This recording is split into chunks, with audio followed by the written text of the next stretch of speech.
Here's Corin. We are rolling. Around here with you. Let me grab my water too, bro. Yeah, bro. What's happening, folks? Oh, sitting down here with my man Mike. You want to introduce yourself? What was the name your parents gave you at birth? Michael Pierce. Michael Pierce. It's a good name. Yeah, names are important, you know. I mean, it's they're identifiers, but I think it's if we like our name, I think that it helps us to, in life in weird ways, Right. I have too many names myself, but where were you born originally? Austin, Texas. Born and raised. Yep. Only one in my family born in Austin, actually. My family's from West Texas. They're from San Angelo. And I have two older sisters, and I was born, and matter of fact, here in Hudson Bend, where you're at right now, right as you pull in at the first road, there's these little duplexes. And when I was born, my family lived right at the top of that road. So I was born in Austin, but yeah, when you meet someone from Austin, like you're a unicorn, like people be like, yeah, I'm from Austin. You'll say, okay, well, what hospital were you born at? And if they don't know what hospital, they'll be like, oh, well, then immediately be like, well, I was born in Houston. Right. I grew up in Austin. Yeah. I'm like Seton, 38th and a half Street. You know what I mean? Unfortunately for me, mine is St. Vincent's Hospital in Little Rock, Arkansas. It's not nearly as hip as Austin. What was life like for you growing up? How was what was the economic strata and all that you were in? Yeah. Growing up, my family was kind of like lower middle class. Interesting thing, though, is I have this photo, which I can show you later, that's inside from like my 6th birthday party. And I lived in North Austin. My dad was a lineman, so he and my mom was a stay-at-home mom. So my dad would climb up and do electrical poles and everything.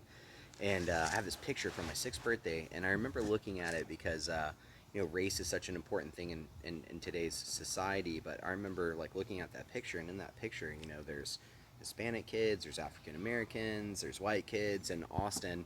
I think maybe people sometimes categorize Texas as being one way or the other. Oh, yeah, for sure. But growing up here, like everybody was just people. And I look at that picture of my 6th birthday party, and it was just like they were all just kids, they were all people, and it was great. And even though we didn't have much, we didn't want for anything. And I think back to those times now, and I would say my childhood was as good as it could be. Luckily for my grandfather and other male influences in my life, but it was hard, But the pleasures, right, were like riding down the street and putting bottle rockets in your handlebars that were messed up from throwing them on the ground, and everyone was just chill, and everyone, like, it didn't really matter about like where you were from or what you believed or your color of your skin. It was just everybody was people. It was amazing. Yeah, I agree. I mean, I remember just my own experience in the 70s and early 80s. And again, growing up in the South, predominantly Arkansas and Georgia before I moved to LA.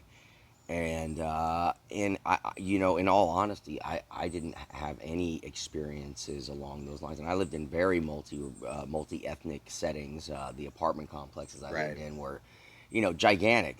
10 blocks by 6 blocks. You know what I mean? Like, some were subsidized, and some were just big, cheap apartments. There was, I mean, and even in the schools, it was, I just don't, I mean, I can get historically how, how this, the anger can be drummed back up, but my personal life experience, and it's not taking away from anybody else's, and obviously people are going to go, well, you're white, so of course you didn't have any of those experiences, but that's not what my point is. My point is I didn't see it. I didn't see it myself growing up. Not in junior high either. Not in high school out in L.A. and not after that. I mean, there was a few handfuls of people that you knew were like skinhead types or whatever. But you're talking about like 8 guys in the whole in the whole valley. You know what I mean? It's like, but so when you were growing up during that time period, what was the what was the normal kind of routine for you and your pals? And I mean, at that time period, so Like let's say like age 8 to 13ish, around yeah, there. You yeah. know what I So I mean? was born in '86, and so in the early '90s is when I grew up. And I mean, when we were kids, you would get up in the morning, right? If it was summertime, you'd get your bike, go meet at your buddy's house. There were no parents around. Didn't have to worry about where you were. We didn't come home until dark or whatever, Sure. and we just kind of went around and did our own thing, like, and we would whatever could keep us occupied and try to keep out of trouble, which is pretty difficult. Uh, Yeah. as life progressed, right? Like, so I grew up in kind of a very religious home. My dad was actually a ordained minister. He was a pastor, and I kind of grew up in. There's that movie Pleasantville Uh-huh. about where everyone's looking at everything black and white and they see color. That was kind of my life growing up. Like I was raised in a very religious home, very moral. My dad was very very strict, and then one day in fourth grade, I come home and my parents are, I'll never forget it. It was during the NFC championship game, and I was at a neighbor's house, as you would be in Texas, watching the game, and they said, "You need to come home." I come home, and my sisters are sitting there, and my family's all sitting there, and they're, like everyone's distraught, and I'm the youngest, so I'm like, kind of like, well, what's going on? Yeah. And my dad and my mom sit us down. They say, "Hey, we're gonna get a divorce," And first thing I asked my mom, I'll never forget this, because we were taught the only reason why you do that is if there's adultery, right? Right. Because we're religious, like Southern Baptists, like old school. And so I said, "Well, who committed adultery?" And my dad just said, "Well, your mom."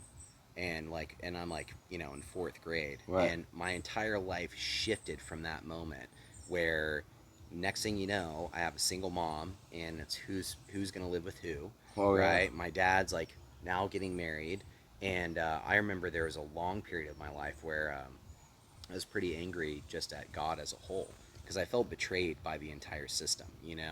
And that kind of led into the later '90s and early 2000s of my life where I was really like just lost, and I got in all sorts of stuff and none of it good. Right. But I learned a lot, and I think about it now, and I'm just kind of like, man, it's crazy. Like if I wouldn't have gone through those experiences, I wouldn't be able to meet people where they are, and I think True. I think that's where most people lose it, right? It's like everyone's trying to be this false sense of their self to someone else instead of just being real. Yeah. I don't speak any different to someone who works for me, which I say no one works for me; they work with me. That I do with the board. Like I talk to all of them the same, and I learned that because I grew up kind of in the streets, Yeah. and like that teaches you that at a level that no textbook can teach you. And I think about like those times a lot, especially as everything's changed in today's world. But it's crazy to think about like how far you can come or how change can be so constant. You're the last person to notice it. I think I've told you that. Yeah. And for me personally, it's like, I mean, I look around at like the world that it is today, and sometimes like you get caught up in your own stuff, and you can't see that we're not unique snowflakes. We all go through this together, right? Every Right. single one of us struggles. Every single one of us finds pain or has joy, and really banding together as humans or being united is the only way to get through that, right? I completely agree, and even we're really just scratching the surface on this Love America tour trip, and the conversations that I've had, the candid ones like this, so far, I'm seeing a lot of similarities between people and their stories.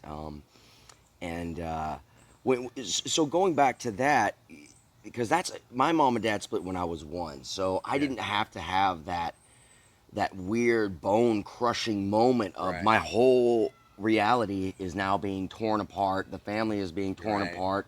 Everybody's going their own way. Now the financial situation is going to be more difficult. The tension is going to be high. All these things that come with it. Do you think that some of the behaviors that you were entertaining at that time were a factor of that? Oh, 100%. I think so one of my best friends always says, we don't control what happens to us, we control the way we react to it, right? And I think that's like a really important point. So like, yeah, like I was reacting to what was happening to me because I was young and I was subconscious, and so I was just angry, right? And so I was mixed up in all sort of stuff. And then I look back at it, and I look at it now, and it's kind of like it. I'm glad I got it out young, Yeah, right? I'm yeah, glad that I learned from it, and that propelled me to like who I am today. And a lot of people go through all sorts of trauma or bone crushing moments that happen in their life, and the way you respond to it is really what matters, right? Because we all go through it. Like I was saying, like no matter who you are, you're going to go through trauma or travesty or whatever, but like you can turn any negative into a positive once you start to have the frame of reference to understand that like all of this is just life. Like life isn't all roses, right? It's hard. yeah. And the more that you understand that and you can embrace that, the more that it's kind of like surfers, right? When surfers, they talk about like big wave surfers talk about when they wipe out, they like it as much as the ride. That's kind of like life. Like you have to like the struggle as much as you do. You can't have the sweet without the sour. You can't have night without day. You can't have that. That's just the way. That's nature, right? And so like the more that you can embrace that and like live that, the more that like things no longer become obstacles, right? So yeah, exactly. So I mean, because I know for myself that when I was entertaining a darker side of my personality in my youth. Hanging out with the gangs and Yeah, the graffiti side of it wasn't dark at all. That was like that was just that shit was art. just good times and really cool people. But in LA at that time period, the all the graffiti crews all had interweavings of gangs in and out of them, and so it Right. was just a prevalency that you couldn't escape if you were in that scene. Even if you weren't in that scene, it was hard to escape it at that time period. But I know that there was a definitive moment for me when I just had that aha wake up moment where I was like, this is not the path. Right. This, if I stay, if this is the path, it's going to lead me nowhere except into a hole that I will never be able to get out of. Right. Um, what was a moment, or what was the moment that catalyzed? Because I know exactly what the moment Yeah. was for Yeah. me, but this isn't an interview about me. But what was the catalyzing moment for you, if you can recall, or that made you just go, what am I doing? Why am I being this way? Yeah, I mean, I remember it very vividly, um, and I'm gonna try to find the best way to describe it with maybe pleading the fifth a little. Yeah, But I was involved with some people that were older than me, and I was kind of like their upstart or apprentice, if you will. And I remember a moment where I looked around at all of them, and I started thinking, and I was like 16, 17 years old, and I started looking at them, and I thought, man, I'm the most important thing that these guys got going for them. They're like 26, 27 years old. And I was like, wait a minute, like, I'm not that much younger than they are. And then I started thinking about, well, what do they really have going for them? And they didn't have shit. It was just like me. I was like the money man for them. And then I started to think to myself, like, if I don't change, I'm going to end up just like them. And I actually left Texas and moved in with my dad, who was moving to Colorado, and just like got away from all of it. mm, And I went there when I was 17 to graduate high school because I was getting pink slips in the mail and going to go to court for truancy. And I ended up going up to Colorado and testing out and got my high school diploma from Colorado State High School.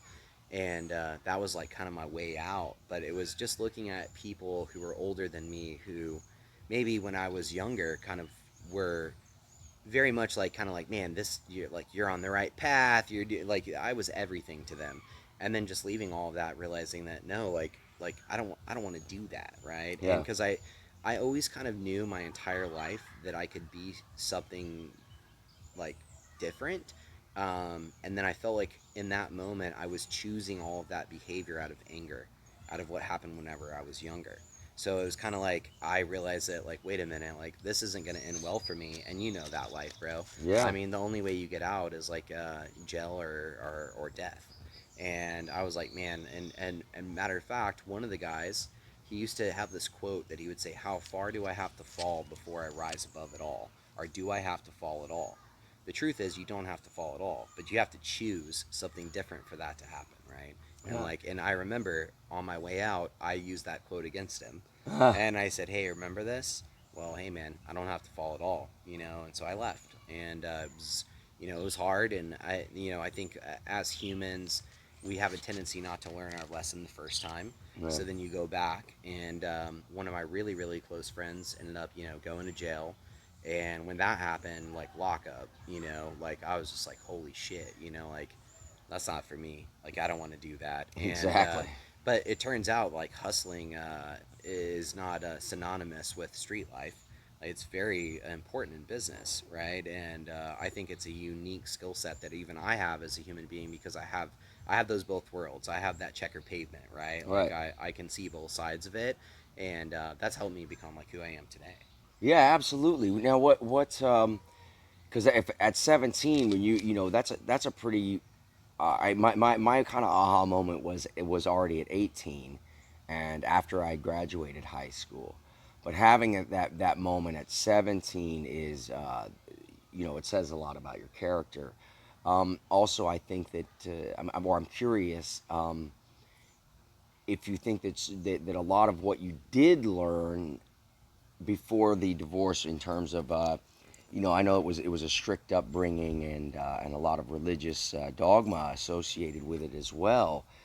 But do you think that there was a background noise of that was still helping you to make right choices? 1000%. Yeah, I mean, I think my siblings would probably describe our childhood maybe worse than I do. And for me, like it was kind of this moral compass or North Star, or whatever you want to call it, that helped me in the darkest of times kind of find the light. Yeah. What really changed my entire life though was becoming a Mason. Mm-hmm. And what year? How old were you when you pursued that path? 21. So yeah, the way it happened was my two best friends are twin brothers, and their dad was our little league baseball coach. And one day we were just over at their house, and they said, our dad's a Mason. I was like, no, the only encounter I'd ever had with Masons. So I'm not a Lewis. I don't have generations of Masons in my Gotcha. family Yeah, or yeah. anything. And I said, no, I didn't know that. Well, the only encounter I'd had with Masons was my dad took me to a Shriner circus when I was like 8, Huh. and his boss was the Shriner, and so I was like, "Who are these guys in these silly hats or whatever?" Like I didn't know. I was like, "Dad, what's a Shriner?" My dad said, "Well, Shriners, it's some sort of weird secret religion, and I don't know what they do." But my dad always taught me that whatever you have to do in secret, you shouldn't be doing. And I was instantly enamored with it. Like I didn't know why. Right. So later on in life, like I find out that like my best friend's father is a Mason, and then we spent a lot of time with his grandfather, and his name was Daddy Bob, and Daddy Bob was the quintessential Mason. I mean, quintessential Texas Mason. Cowboy hat, cigar in his mouth, scotch in his hand, and he had a gold necklace, and it had this big medallion on it with the square and compasses on there. And I remember walking up to him one day and saying, "Hey, are you a Mason?" He said, "Yeah, and I'm proud of it." And I was like, "All right." Well, him and I became close, close friends. And he signed my petition. And it was the best thing that ever happened to me because, that lack of maybe male influence or guidance I got in Lodge. And, Masonry isn't salvation, it's not a religion, Yeah. it's a fraternity. For me, it was. Because it was, but that's in like the material world, not in Sure. the spiritual world. Because all of a sudden, I was surrounded by all these people, and they cared about me as a human. Yeah, man. I dig it. I totally dig that, big time. And when you got into that space finally, did you finally have any kind of sense of like of a relief, or was there kind of a did you? Because I know for me, it's like I'm like, when I got onto that path, for me it made sense out of the whole path. Right, Even though the path constantly is splitting off and splintering off in different right, directions, there's never that T in the road, hardly ever. Where things become so, like so pushed to such a degree that there is only right or left right, to right. choose. For me, it's been like it's always just a splintered effect of like it can go anywhere. But having a solid foundation for an understanding that this journey is what's important, Right. and um, how you go about that journey. What kind of character do you do you maintain for yourself and show to others, and in these kind of interactions? It's Yeah. like, do you feel that this is something that, as far as the path, like tell me something about the path you feel like that you're on now. Yeah, so I would say for me, so where I'm at today in my life is 1,000% because I knew people that cared about me who got me into the lodge, and then I knew more people after that that I could ever imagine that cared about me for nothing more than wanting to see me do well. I've Yeah. never benefited like financially or monetarily or whatever like the conspiracies might Yeah, say, yeah, me either, but bro. but I would say like spiritually and emotionally for sure. I worked at a startup, right? And it was a startup called Profit Fuel, and it was here in Austin. It was really one of the very first startups. And when I went there, it was like I'd come back from Colorado. I was like 19 or so, and it was 100% commission. It's really like where No I college learned. education. No college No, education, me no. either. And so I went to go work there, and we were making money, but we were 100% commission. So we really there were no rules. It was almost like what you see like in Wolf of Wall Street, like Huh. not quite that bad, but Right. like to the point where like if you didn't want to come into work, you're like, hey dude, I'm 100% commission, like fuck off type deal. Well, then I left that company, and they had gone through some financial trouble. The 2008 downturn happened. We were selling to real estate agents. I left that company and I became a Mason, right? Well, I came back to that company, and this was in like 2010. I come back to the company as a sales rep, and the CEO who told me not to leave said, come back. I came back, and within 8 months, I was promoted and I became a sales manager. And I did kind of like everything. My last stint at that company, I lived in St. Lucia, and I actually built a call center there where I had 165 St. Lucians that reported into me. And that's a country of 30% unemployment. It was the most rewarding thing I've ever done in my life. And that company, we sold to web.com. And then after that, I went on to another company where that same CEO was then a part of the board. We turned that around. We sold it to GoDaddy. And now I was in another company that we just sold to a private equity firm. And the thing was, when I came back the second time, the founders of that company, they said, "What happened to you? Like, you're not the same guy that we met when I was 19 and now I'm, 21." Right. And And that's not that many years no, it's not at all. But what changed in me, and like that was my point about saying that change can be so gradual, you're the last person to notice it, Mm. was Masonry really confronted me with like a couple of concepts that I think are really, really powerful. One being my own mortality and the legacy that you're going to live. And then secondly, it put it in perspective. At the time when um, I became a Mason, my grandfather was dying of cancer. And he was like the most important person in my life other than Daddy Bob. And Masonry really found me at a place where like I always say I was the roughest ashlar that they probably ever found. Maybe you were rougher, but like I was not a typical guy who'd probably get into it. But for me, I just found like, and I remember my brother-in-law became a Mason, and I said, I don't know what I love so much about it. And he goes, I do. I said, what do you mean? He goes, it's acceptance, right? Like No. when you're a Mason, you Well, it's never free have and to go. accepted. Yeah, you never have to go through anything again alone. That's If true. you go through a divorce, or if you lose your house, or you lose your job, like you can call your brother and they're there for you, right? And like that's just something that's very, very rare, and it was the fabric of what America was founded on, Absolutely. right? Which unfortunately is not as prevalent as it should be today. But I mean, for me, like I would say the path I'm on today is like I constantly sit back and I'm just like, holy shit, like I can't even believe any of it's real. Huh. I'm one of the only neighbors that works, right? I'm like the poor schmuck. They're like, hey, we're going out on the lake. I'm like, yeah, I've got this whole work thing. But like, I'm so fortunate, and like, I really think that, coming up from a religious background where I had so much dogma, and Baptist, you can't drink, you can't dance, all that sort of stuff. And then I got into a fraternity that was spiritual in nature, but didn't have the dogma, and where you could find things that were different as things of wonder instead of things to fight over. Yeah. And like that's the Yeah. problem, right? Is like people I think in the movie Dogma they say beliefs people die for, ideas can be changed, right? Like I don't really think I have that many strong beliefs. I have some, but I have a lot of ideas until further information or someone else has a stronger argument that makes sense to me. But that's like the civil way to communicate with each other. That's peace and harmony, and Oh, that's what I found exactly. in it. You know. Yeah, exactly. And you are right. That is something, open dialogue and this type of communication. Nobody knows what our political bents are or anything like that, and Yeah. that's not what my journey in this is about. I mean, people want to talk about that, they're welcome Yeah. to, but what I'm trying to do is just show that we can sit down and talk. Right. Right. Everybody can sit down and talk, but you got to talk about life and get to know each other, because if you immediately start jumping down people's throats about ideas, Right. like you said, which are totally fluid. You Right. can't say, "Oh, look, I've got the best idea that's ever been had. Nobody's ever going to have a better idea than this. It's the perfect paper clip, so to speak." Right. You know Right. what I Right. mean? No one will, "Oh, you invented a stapler?"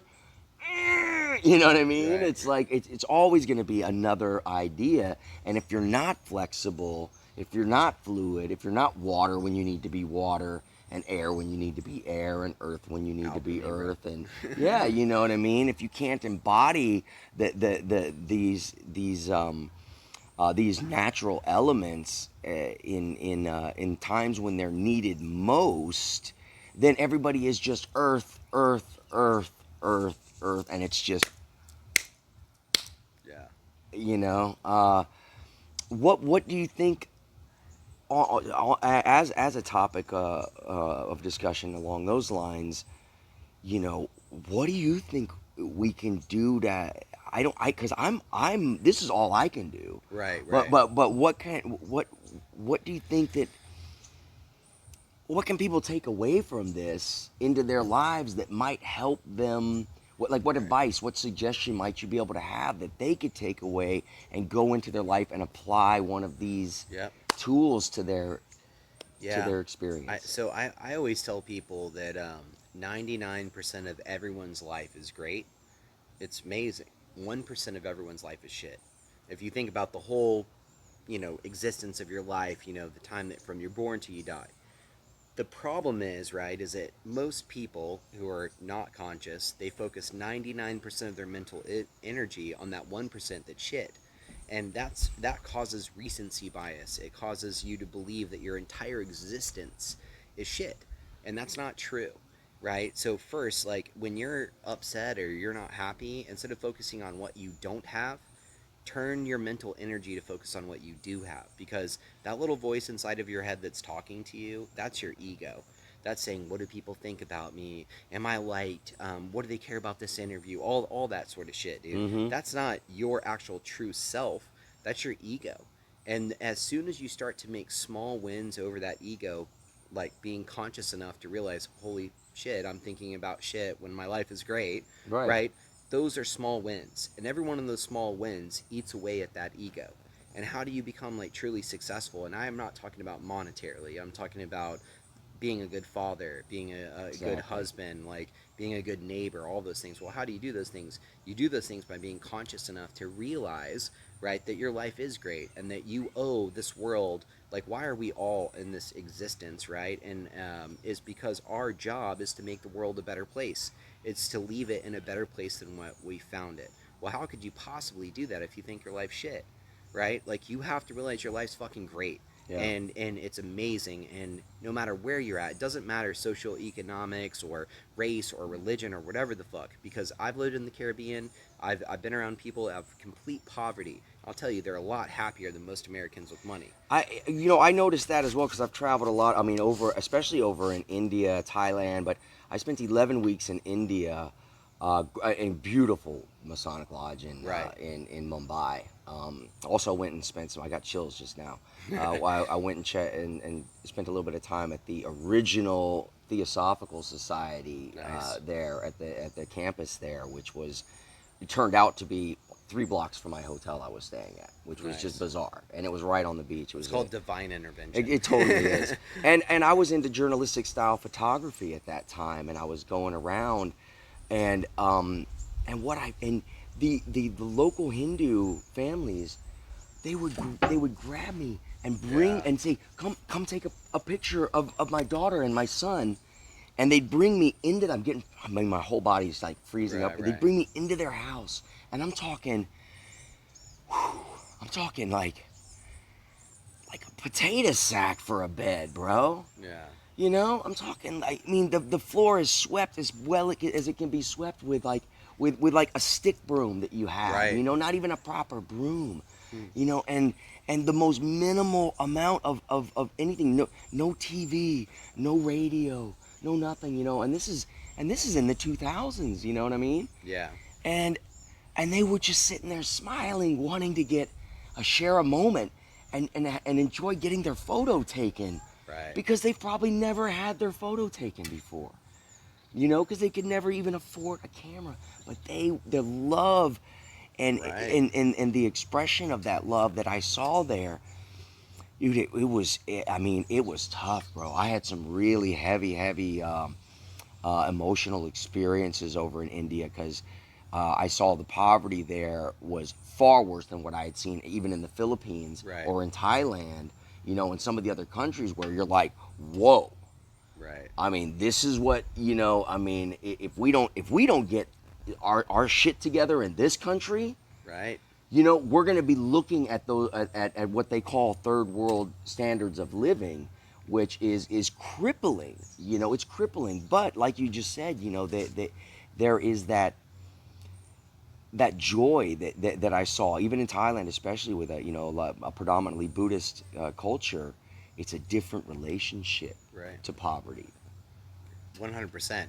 And it's also like this concept, like I think especially as Americans, consumers, capitalism, we equate happiness to things. Mm-hmm. And I can tell you from someone who's come from absolutely nothing to build what I have today, um, it doesn't get easier when you have things, right? It gets way harder. Yeah. And it's actually I sometimes think like, would life be better, if I just had this like single family home, like 3 bedroom, 2 bath, sort of thing? Because like it is like this home's like a living organism that you have to take care of, and that's another thing you have to do. Yeah. But like that's the thing, like there's this whole misconception, right? That like money makes you happy, and that things like there's a book written called The Happiness Advantage, and it talks about like why people like really achieve and become successful. And the studies done on kids who go to Harvard, and people are like, well, what would kids who go to Harvard have anything to be unhappy about? Well, if you think about the psychology of someone who gets to Harvard, they're valedictorians of their school, and they end up like being like top 1%. Well, guess what? When you go to Harvard, now you're mixed in with all the other 1%. And there Right. can Right. only be 1% of 1%. So it turns out in like Ivy League schools, like mental health is actually way worse than it is in just normal colleges. Well, what's interesting about that is like, and why the guy did the study is like people used to say like positive thinking or was foo-foo science. Well, now that they can measure your brain waves and everything like that, Mm-hmm. like it's not like your brain is hardwired to perform at its best when it's positive. Recording audio. Okay, here we go. Folks, sorry about that. We had a technical difficulty. My camera overheated, and my film partners are shooting other stuff right now for some other videos. So my apologies there. We were just ooh, that's a rough one to lose. Yeah, no, it was good. But where it cut off, we had just kind of finished talking Happiness. about Harvard and all of that, and the 1% and the stresses of all of that. But jumping forward, I think that I'd really like to try and get back from you what unfortunately didn't Yeah. get recorded. I don't know how to get it back, but except we just have to do it in a new unit of time. Um, but we were talking about unity and coming together, Right, and right. I had asked you if there was something that you could share, with the audience here that might help them and benefit them, Right. you know, uh, in life, something they can chew on and take home with them. Yeah. So why, if we can pick up right there, that'd be great. Yeah, for sure. I mean, I think it really is about coming together and realizing that your community, your local sphere of influence, your family, the way that you raise your kids, all of that is the most important thing that we all do as humans. Like whatever we do for a living is just how we support that. And coming together in a fashion where you really do love thy neighbor as thyself is what can actually affect change, because we can't change anything on a grand scale. No protests, no riots going to do that. But what we can do is we can come together and we can help each other out. And in my neighborhood particularly, if I need anything, like my water main busted, I like had no clue like what was going on. There's water bubbling up. I call Chris. Next thing you know, he's over and Grant's over, and we've got a shovel and we're digging up the ground together. Like, I mean, that doesn't exist really anymore, but like it should. And everyone, like, go out and meet your neighbor. Yeah. Like, find some common ground. Like, find some reason to be helpful to someone. Try to give, and if you can't give monetarily, give with your time. Like, do whatever you can to try to make the world a better place. And if every single person did that, right, you will affect change. But like, that's the only way. It doesn't matter. Like, these global problems or political problems, you're never going to change those on some grand scale. But if everyone affects change within inside of themselves, and then that affects their community and their local sphere of influence, all of that gradual change together changes something. And something I said when before the camera turned off is that some people consider God as an old man in the sky that writes down everything, that you do right or wrong. I personally believe, I'm a rational deist. I believe there's something that exists beyond me that I don't understand, Yeah. but I believe it to be a universal consciousness. And this Mm-hmm. earth, it's the health of the earth is based off of that collective consciousness. And if more people are positive and they love one another and they help each other out, the world progresses, right? Like that's always been true. And so if you look at it today, like there's so much turmoil and fake news and propaganda. Like turn your TV off, flip to a book, love thy neighbor, right? Get outside, Yeah. barbecue, don't wear a mask, and realize that like if you do these things, like you're gonna be fine. Like there's always gonna be a coronavirus or a flu or swine flu or H1N1 or killer bees or Y2K, Right. right? Like it's always existed. The reason why people are reacting this way is because people are inundated with media, Yeah, the and media hype has it's been all about unbelievable. division. And so if you can find unification, well, how do you find unification? With your neighbor. Yeah. That's how you find it. Go love one another. Go take care of someone, right? Go help someone out. Do something that makes you feel better for being alive. Because that's why we're all alive, right? We're all here to make the world a better place. And if you know that that's your purpose and that's your existence to the universe, the sands are going to fall where they may, right? Like the time is what it is, right? Time's the most valuable commodity we all have, not money, right? So like spend that time wisely.